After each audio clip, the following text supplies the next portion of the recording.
Bonjour, bonjour à toutes, heureuse de vous retrouver encore dans cette belle semaine de Noël et j'en profite pour remercier encore nos partenaires et vous partager aussi un témoignage que nous avons reçu. C'est Catherine de Belgique qui nous a raconté qu'elle a été guérie d'un kyste à l'ovaire gauche et elle est allée voir son gynécologue qui a confirmé la guérison complète. Alors on remercie le Seigneur et puis je vous remercie aussi parce que, comme on le dit, et c'est vrai, c'est grâce à vous qu'on peut faire tous ces programmes, qu'on peut prier pour les gens et que des gens comme Catherine peuvent être guéris. Alors, un grand merci, particulièrement en cette fête de Noël. Et rappelez-vous, il y a plus de plaisir à donner qu'à recevoir. Et tout au long de cette année, eh bien, vous avez donné, vous avez été fidèles. Un grand merci à vous tous. Et puis, si vous voulez rejoindre la famille des partenaires, eh bien, le lien s'affiche. Donc, n'hésitez pas à aller voir les options qui se proposent à vous.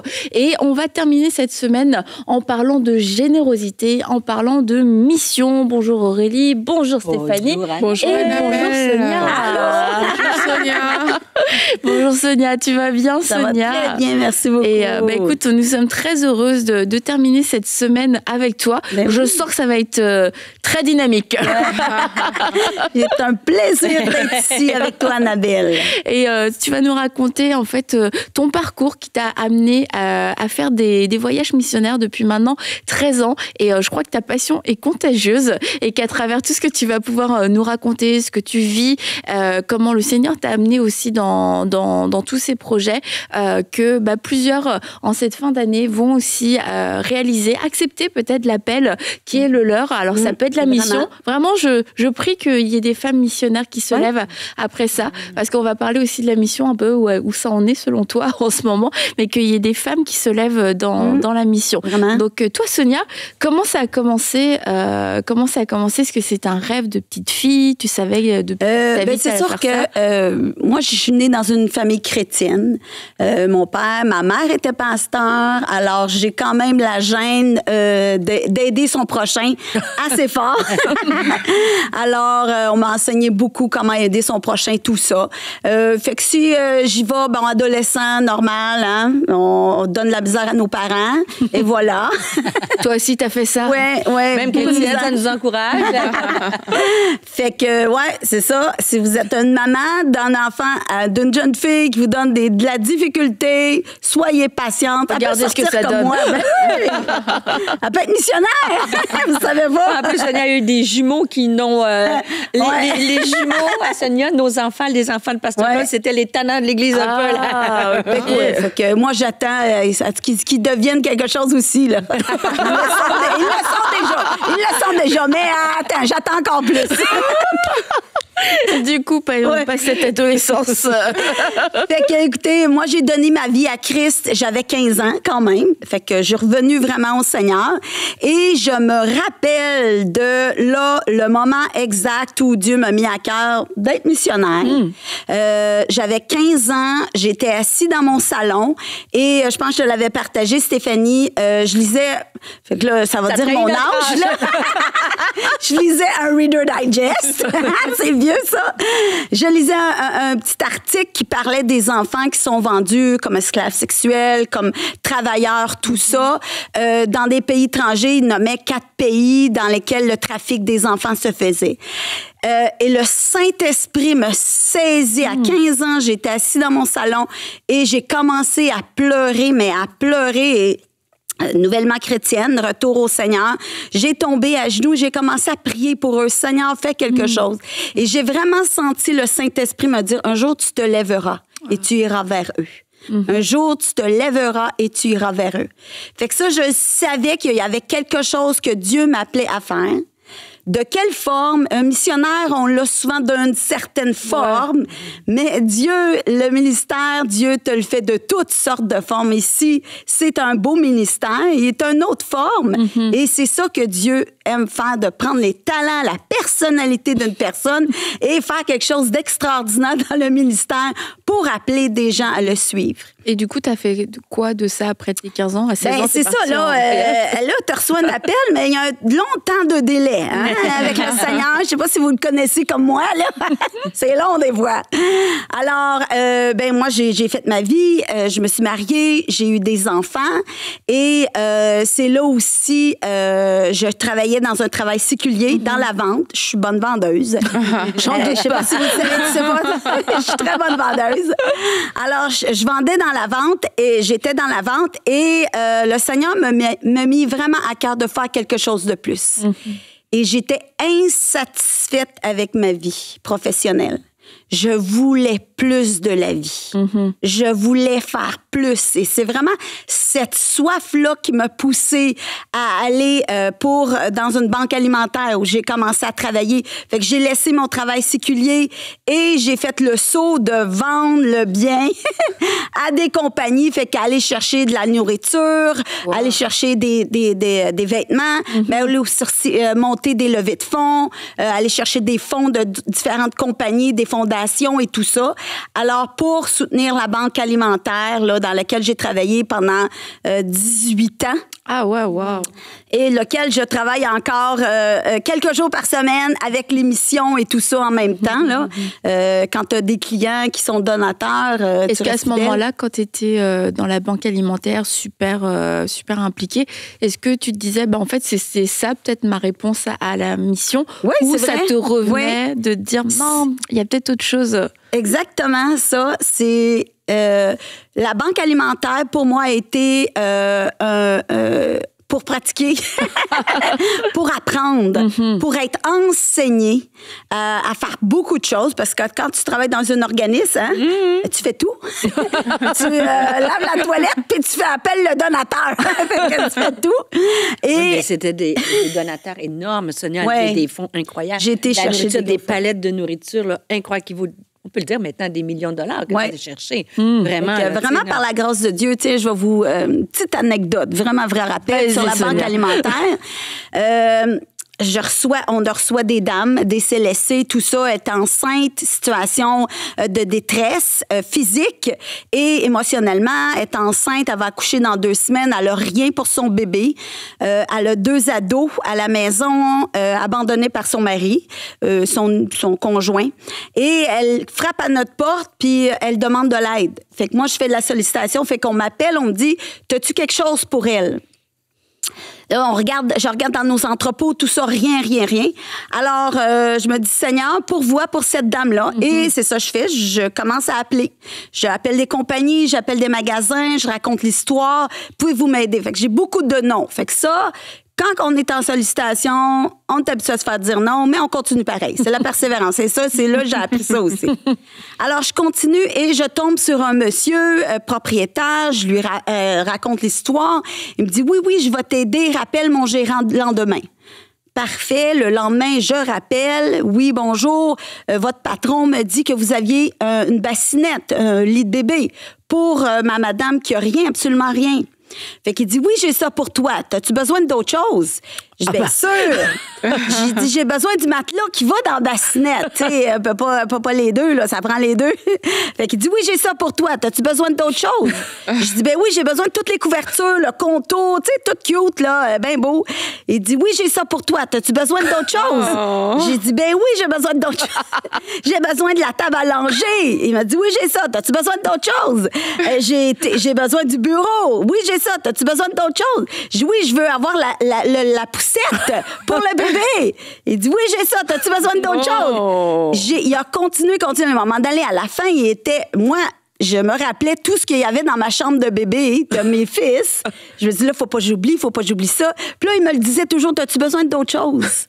Et il me dit à la fin, il dit, écoute, envoie ton camion, je vais le remplir, là, tu vas voir, tu vas être contente.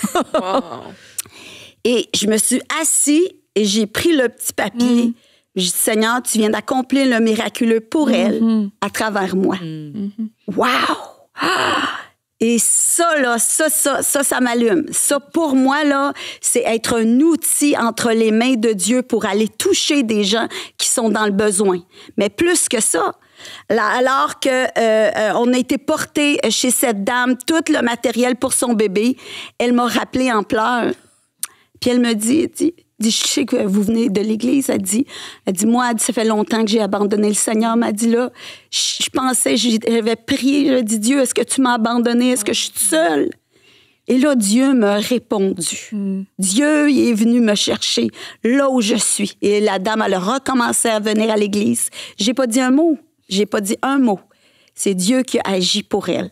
Et sa petite fille, son bébé, comment est-ce qu'elle l'a appelé? Elle l'a appelé blessing, bénédiction. Quand tout indiquait le contraire, la noirceur, Dieu avait mis la lumière sur elle. Et il avait agi, mais à travers moi, j'étais... Comment être un outil entre les mains de Dieu, je vous dis, il n'y a pas de comparaison à ça sur cette terre. Cette joie, d'être rempli, d'être un outil pour le salut des âmes, pour aider les gens. Alors, c'est un peu ça qui me motive beaucoup. Oh. Là, mais bon, ça, c'est juste ma partie sur la banque alimentaire. Et comment tu as fait la transition vers les voyages missionnaires? Ben, je savais qu'il y avait plus. J'avais cet appel depuis 15 ans de partir et je me dis, ça peut pas être juste, ça peut pas juste ça, c'est beaucoup déjà, mais c'est plus, je sais que c'est plus. Et là, j'ai commencé, le Seigneur m'a donné à cœur d'aller au collège biblique, fait que j'ai été faire le collège biblique pour devenir pasteur. Fait que ça aussi, c'était un autre pas de foi, parce que c'est des sous que j'avais pas. Et malheureusement, mon conjoint s'est éloigné des choses de Dieu. Fait que c'était... quand je vous raconte ça, là, ça paraît des fois tout beau, mais c'est pas ça en arrière qui se passe. Hein? Des fois, la scène, le premier plan, mais en arrière, là, fait que c'était des combats parce que moi, j'étais déterminée à suivre le Seigneur et mon conjoint s'est éloigné de Dieu. Fait que tout ce qu'il rappelait, les choses de Dieu, tout ce qui... moi, je priais, j'enseignais mes enfants dans les voies de Dieu. C'était toujours des sujets de dispute ou des sujets de tiraillement constamment. Alors, imaginez quand Dieu m'a demandé d'aller au collège biblique. Ouais. Je me dis, Seigneur, comment je vais faire? Alors, j'ai fait comme Esther. Je me suis dit, Seigneur, tu me demandes quelque chose qui peut être un sujet de gros conflit dans ma maison. Je vais jeûner et prier. Alors, j'ai jeûné et prié. Pris le temps avec le Seigneur. Et là, j'avais vraiment de détermination dans mon cœur. Je dis, OK, c'est ça, faut que je fasse, faut que j'aille au collège biblique. Et je sais pas si le collège biblique est pas loin de l'église. Fait que moi, je marche jusqu'au collège biblique et là, je demande une feuille d'inscription. Je dis, je vais m'inscrire, là. Là, je suis toute la foi quand t'as prié et tout ça. Mais là, je reçois la feuille d'inscription, je regarde le prix. Là, j'avais plus de foi. Je dis, non, ça passera pas chez nous, ça. Hey, c'est bien trop cher. Comment je vais faire ça, là?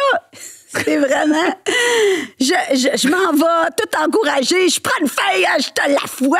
Là, je reviens avec ma feuille. Ben non, c'est pas possible. Je marche, je m'en retourne à mon travail. Et je vous dis, du tac au tac, quand Dieu t'appelle à faire quelque chose, il prépare le terrain, il rouvre les portes. Je m'assois et ma patronne vient me voir, s'assoit en avant de moi, tac au tac, du moment tout de suite au moment même. Elle s'assoit devant moi, me dit, écoute, on te doit des sous. Est-ce que tu veux qu'on te paye quelque chose? Là, je suis là, ben voyons donc, Seigneur. Je dis, un cours biblique, communication de la parole 2. Et c'est comme ça que là, j'ai pu dire à mon conjoint qui était contre les choses, tout qui était par rapport à Dieu. Et voici, il me paye un cours de communication, ça m'aide dans mon travail. C'était une formation professionnelle. Écoute, Dieu, là, quand il te veut quelque part, il fait ce qu'il faut pour t'y amener là. Et ça a été quoi ton premier voyage? Où? Dans quelle destination le premier voyage? Alors, c'était en Haïti? Oui, c'est en Haïti. Là, à ce moment-là, quand j'ai commencé mon premier voyage... En quelle année? C'est en 2011. Ouais, 2011 à peu près, là, il faudrait que j'aille mes dates. Hein? Ouais, grosso modo. Alors, c'est que moi, là, je venais de me divorcer. Mon mari est parti, une autre femme et tout ça. Fait que c'était tout... Moi, j'avais des ados 15 ans. Alors, c'était... fait que le démarche du ministère, c'est pas facile, là. Ça c'est dans tout ça que ton premier voyage missionnaire, l'appel de Dieu que tu as reçu à 15 ans, finalement, des fois, ça arrive. Sauf que toi, dans ta vie perso, là, c'est une période ultra difficile. Mais pourtant, tu dis oui à Dieu à ce moment-là. Ben, c'est que je me dis, à ce moment-là, je me dis, là, je suis divorcée, j'ai mes fils, là, ils ont grandi, ils sont rendus à 17 ans. Je me dis, ben, peut-être que c'est juste moi qui imaginais ça, hein. C'est peut-être pas vrai, là. Tu sais, je t'appelais, là, mais je suis ici à Longueuil. Fait que je dis, Seigneur, ça doit pas être, tu sais, je laisse ça entre les mains de Dieu, mes rêves. Je dis, si tu veux les accomplir, c'est toi qui es le grand visionnaire. C'est toi qui accomplis les rêves. Tu le feras. Moi, je vais faire mes petites choses, puis, tu sais. Et là, j'ai donné mon nom pour aider le pasteur des missions. Oh! À garder sa femme parce que sa femme était mourante de cancer. Fait que moi, je restais derrière à la maison avec elle pendant que le pasteur d'émission partait pour accomplir l'œuvre.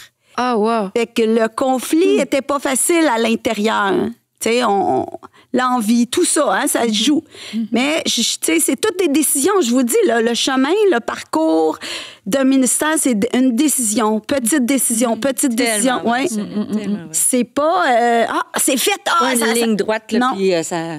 C'est une décision après, tu sais, de dire non, Seigneur, je te confie mon avenir. Seigneur, je te confie mes fils. Seigneur, je sais pas où je m'en vais, mais tu es mon Dieu, tu es mon roi, tu es mon Seigneur et je vais déclarer Alléluia à mes problèmes ou à ma tempête. Et c'est ça que est arrivé.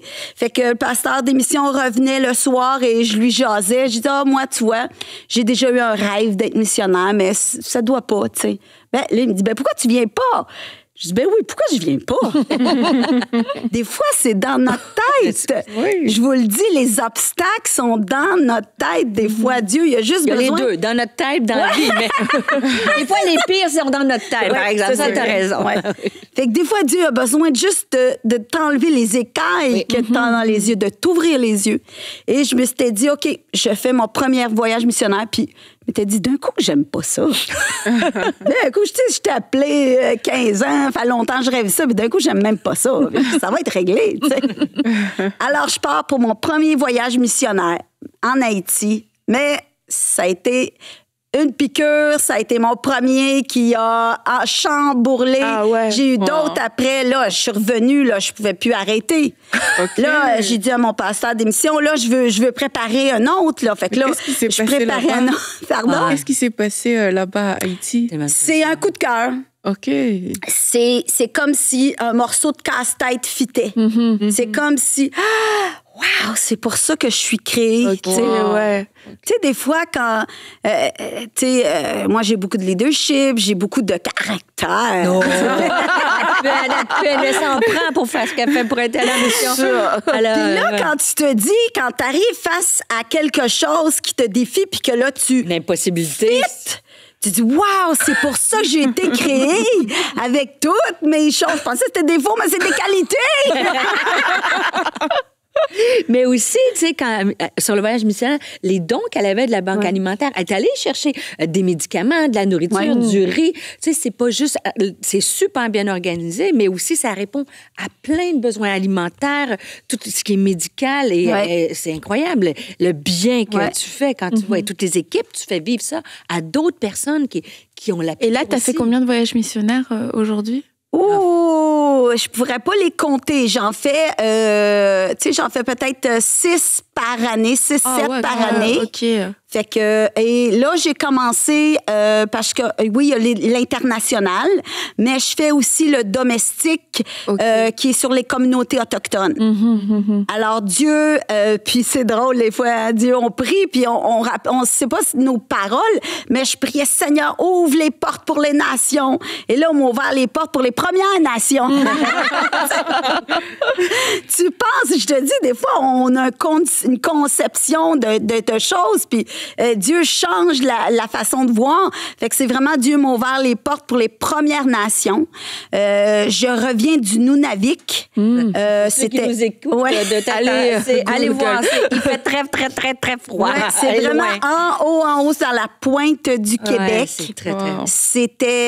C'est un autre monde. Et puis là, je sens vraiment que Dieu a mis quelque chose dans mon cœur, un rêve, une vision. Et j'ai hâte de voir ce que Dieu va faire parce que je vous le dis, il y a personne en haut, là. Fait que je suis contente que ça prend quelqu'un, j'imagine, qui a du caractère pour y aller. C'est sûr. Est-ce qu'il y a eu un voyage qui t'a particulièrement marqué? Ben c'est sûr que c'était mon premier voyage en Haïti, fait que ça c'est sûr que Haïti pour moi c'est un coup de cœur et j'ai hâte d'y retourner parce que présentement ça fait peut-être 3 ans qu'on n'a pas pu aller dû à l'insécurité.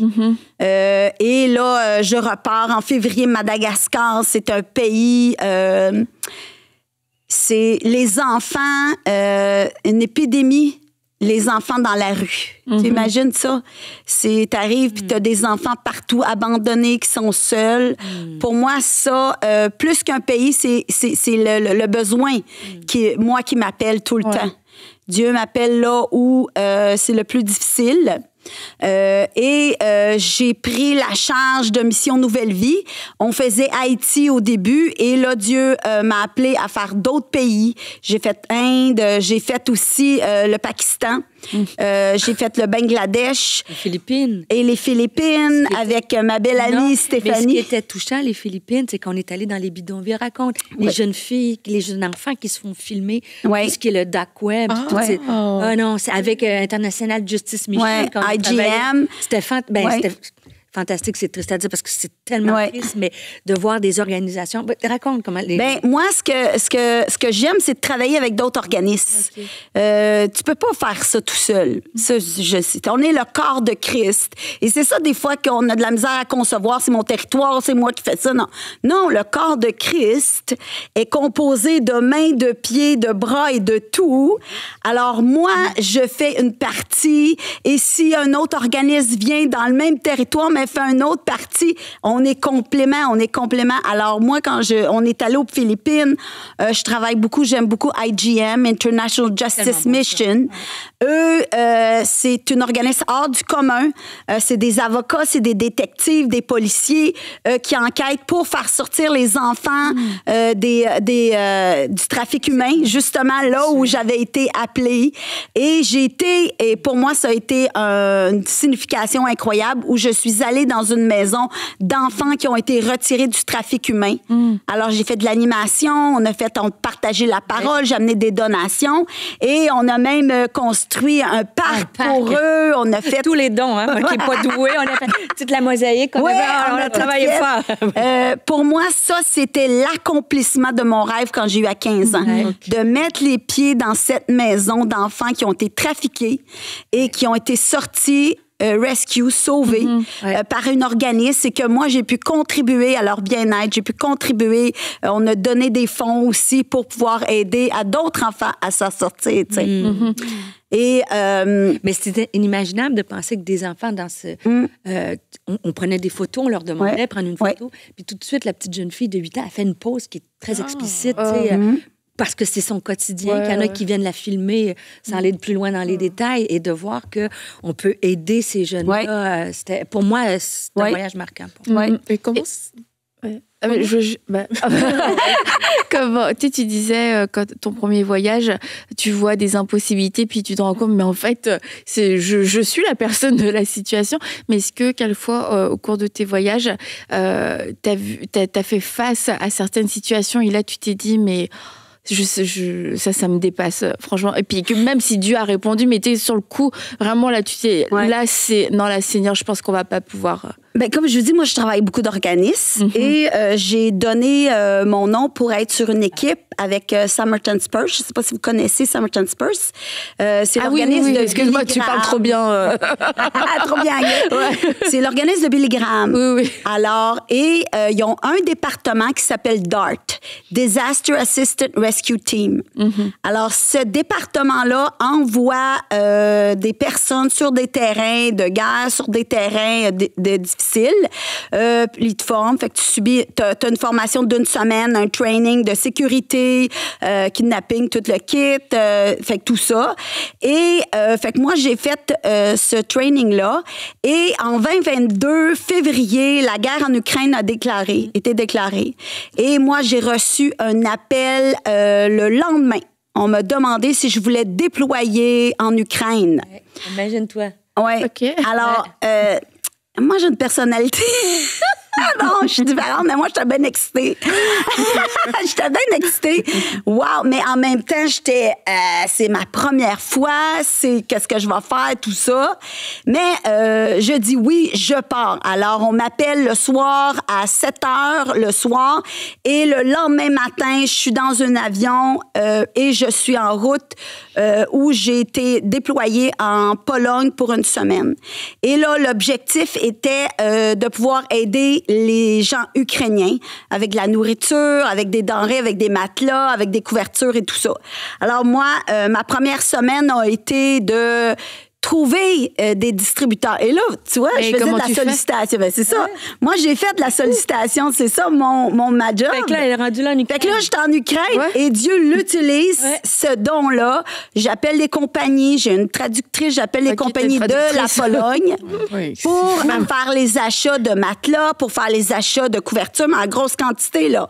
On parle pas des petits camions. D'une bassinette puis des... Non, là, on parle des gros camions. Fait que Dieu a transposé mes dons, mes talents dans une situation de crise, mais ça revient aux mêmes choses. Alors, fait que là, on a pu travailler fort pendant la première semaine à déployer pour trouver, et même je me suis rendue à la frontière de la Pologne et de l'Ukraine pour voir les besoins, pour faire des estimations de besoins et tout ça. Et on était une équipe quand même, puis j'étais la plus jeune, la seule femme.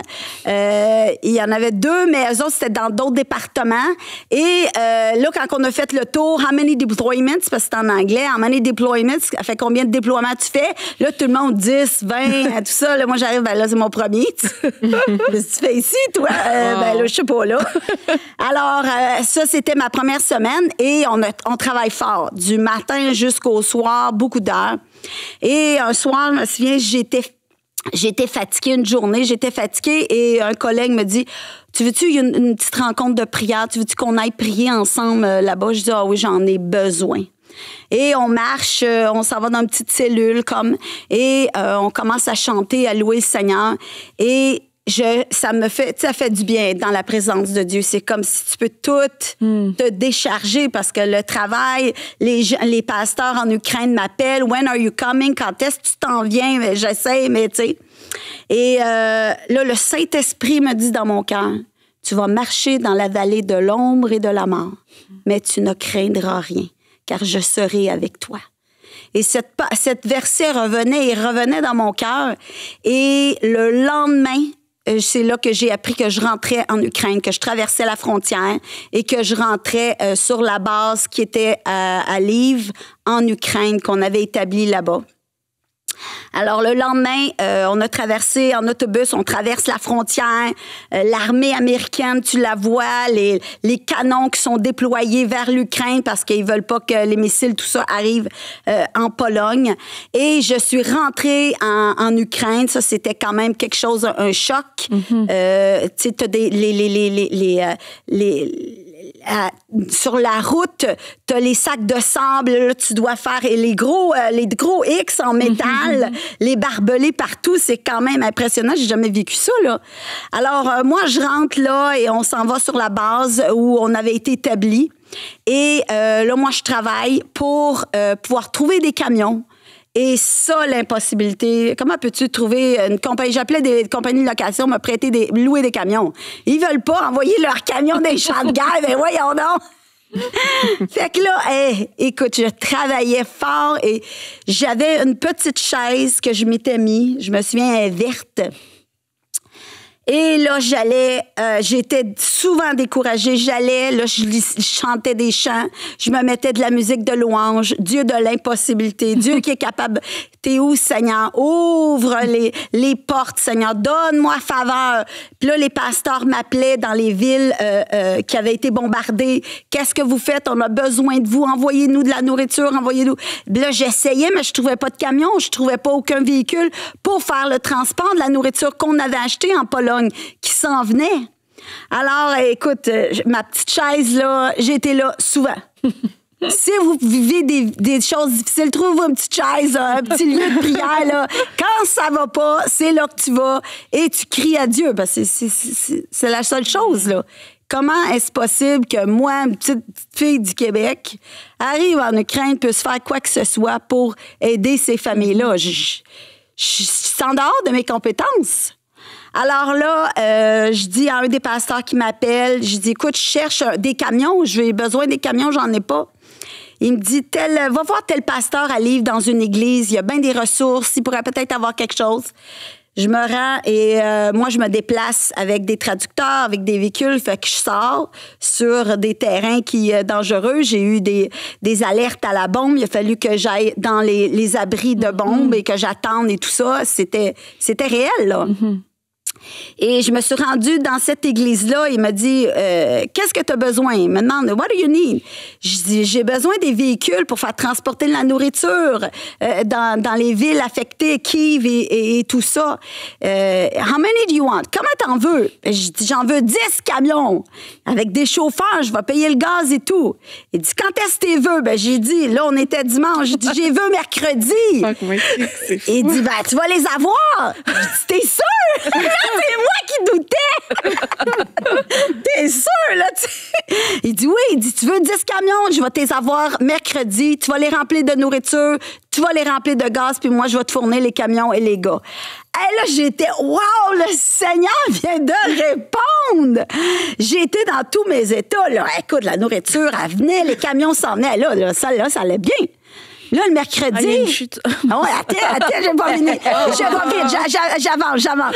Mercredi, la nourriture n'arrive pas à passer la frontière dû à toutes sortes de situations. Je retourne à ma petite chaise. Oh, Seigneur, qu'est-ce que tu fais?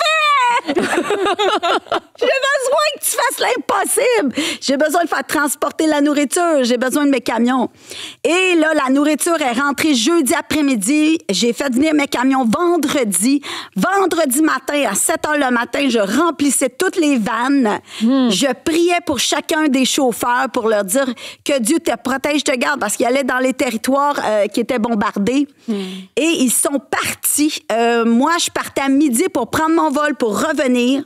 Et lorsque j'ai atterri à Montréal, j'ouvre mon téléphone, j'avais fermé. Là, je vois ding, ding, ding, ding. Je regarde les camions que moi, j'envoyais à Kiev, à Kharkiv, toutes ces villes-là qui étaient bombardées. Ils vidaient de nourriture, mais ils remplissaient de réfugiés. Oh, ils revenaient à la maison. Et là, je voyais une photo d'une petite fille qui rentrait dans le camion. Je dis, wow, Dieu m'a utilisé pour cette petite fille-là.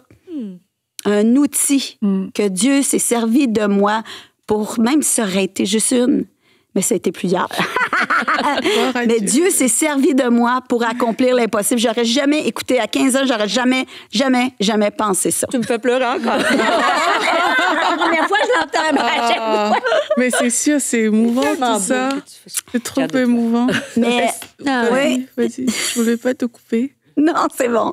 Non, mais pose ta question, Aurélie. Oh là là, c'est fou. C'est quand on dirait que tu racontes l'histoire d'une autre planète.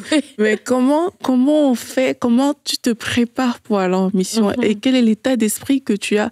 Parce que peut-être qu'il y a des gens qui nous écoutent, qui veulent aller en mission, mais quand on t'écoute... Oui, mais en mission, c'est pas drastique comme ça, là. Mais ce que j'aime, c'est ce qu'on a partagé en début de semaine. Tu sais, on parlait des hulda ou des débattés. On dit, c'est trop gros. Mais regarde, Sonia, un parcours simple, juste une femme de prière, une femme de connaissance, qui connaît Dieu, qui a la communion avec Dieu, qui le courage, là, puis regarde Dieu. Et c'est là que ça fait rêver, parce que Dieu le dit avec ses forces, avec tout son passé, mais regarde l'impact qu'elle peut avoir. C'est comme si des fois, on se dit, ben pas moi, tu sais, mais oui, toi. Mais oui, toi, tu sais, avec les dons que t'as, que Dieu, que ce soit dans la mission, mais dans toutes sortes d'autres d'aspects, puis que ça naît par la compassion. Tu nous racontais vite fait avant l'émission, on n'est pas allé au bout de l'histoire. Du coup, là, il ne nous reste pas beaucoup de temps. Du coup, fais une version. Même si on aimerait trop que tu racontes. Parce qu'on se dit, c'est comment on se prépare. Est-ce que moi, je suis qualifiée pour faire de la mission? Et tu racontais, il y a une femme que tu as rencontrée. Souvent, on me pose cette question-là. Moi, je me préparais pour une mission en Colombie. Et une jeune femme s'approche de moi, elle me dit, je suis pas sûre si je devrais faire la mission. Elle me dit, j'aime pas vraiment chanter, je suis pas bonne chanter du tout. J'aime pas enseigner. Je suis pas vraiment bonne avec les enfants. Fait qu'elle dit, à part ça, je fais pas de médical. Fait que je fais quoi en mission? Fait que là, j'ai demandé, j'ai dit, ben, c'est quoi que t'as comme travail? Elle dit, ben, je suis coiffeuse. Je dis, ben, amène tes ciseaux. Hein? Dieu va faire qu'est-ce qu'il y a à faire avec la personne qui a les dons et les talents. Fait qu'elle dit, OK, j'amène mes ciseaux. Et là, j'expliquais qu'on était visiter des chambres où les mamans avec leurs enfants vivaient dans des chambres, plusieurs dans une chambre, et qui avaient traversé du Venezuela, se réfugier en Colombie. Et il fallait qu'ils payent leur chambre à la journée. Alors, si tu n'avais pas de sous à la fin de la journée pour payer ta chambre, toi et tes enfants, c'était dehors. Alors, il allait vendre du café, des petits bonbons. Et Jenny, elle me dit, « Oh, moi, j'aimerais leur montrer un métier pour qu'ils puissent gagner leur argent. » Elle dit, on peut acheter des kits de manicure, de pédicure. On va leur enseigner. Je vais leur enseigner. Je suis capable de faire ça. Alors, tu dis, qu'est-ce qu'on a fait? On s'est fait une soirée de filles, parce on était juste des filles en mission cette fois-là. On était 9 filles. On s'est fait une soirée de filles où Jenny enseignait les 3 madames qu'on avait comment faire des pédicures et manicures sur nous. Alors, nous, on se faisait faire des pédicures, des manicures, que Jenny leur... que Jenny leur enseignait avec les kits. Et à la fin de la soirée, on leur a donné les kits et on leur a payé. On a eu une petite manicure puis une pédicure. On leur a payé des sous. Elles pleuraient de savoir qu'il y avait un avenir qui leur était offert. Et c'était à cause de Jenny, la petite femme qui pensait n'avoir rien à offrir. Pareil comme le petit garçon avec ses pains et ses poissons. Jenny, elle, avec ses ciseaux, sa teinture, médicure, manicure, elle a sauvé la vie de ces mamans-là. Alors, c'est ça qu'on peut faire, la mission. Il faut se lever. Mais en tout cas, Stéphanie, beau casting pour ta formation. Parce que Sonia en fait partie de la formation. Elle fait partie des spécialités pour la formation mission et œuvre humanitaire. Oui. En tout cas, c'est sûr que ta passion, elle est contagieuse.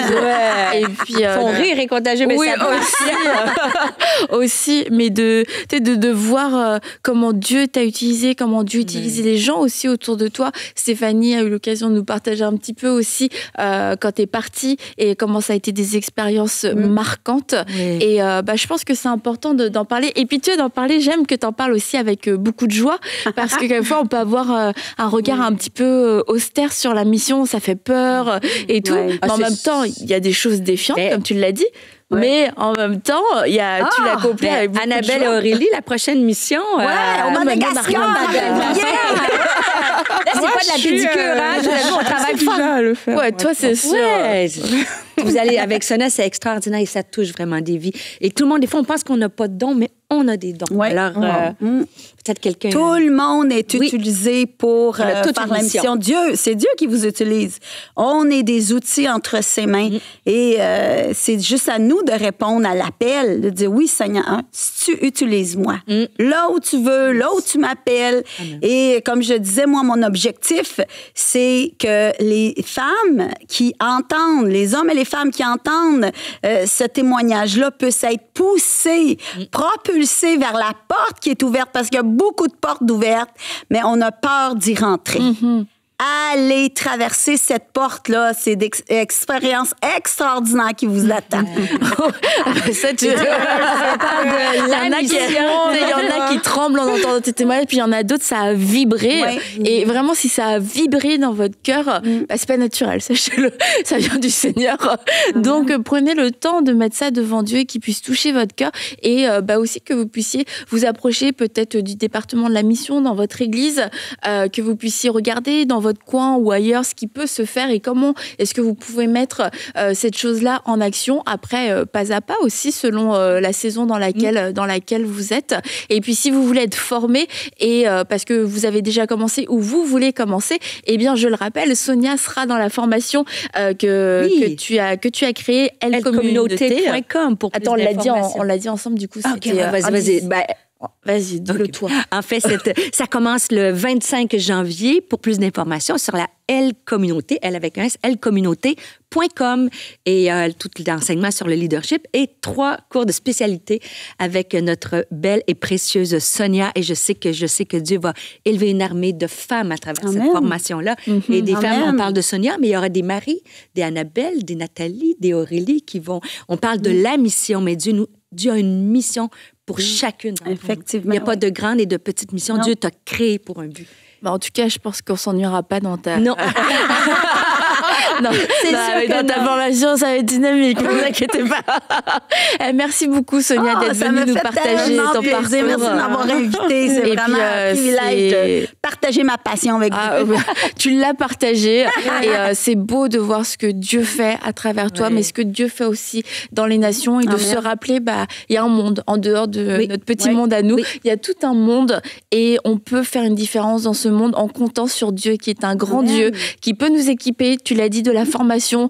Ton collège biblique a été payé au moment où tu en avais besoin. Tu as pu commencer à faire des voyages missionnaires, etc. Bref, Dieu organise tout. S'il appelle, il donne la provision, mais il donne aussi les possibilités dans le calendrier. Donc ça, c'est pas votre affaire, c'est son affaire à lui. Juste, dites oui à Dieu. S'il y a quelque chose qui a bougé dans votre cœur, c'est le moment de dire oui, Seigneur, je terminerai pas cette année en luttant contre mon appel, en luttant contre tes plans. Je te dis oui, je vais terminer l'année en paix avec toi et avec les projets que tu as mis dans mon cœur. Alors, merci beaucoup, les filles, d'avoir été avec nous. Bonne fin de semaine à vous tous. On se retrouve la semaine prochaine. Bye bye. Bye bye.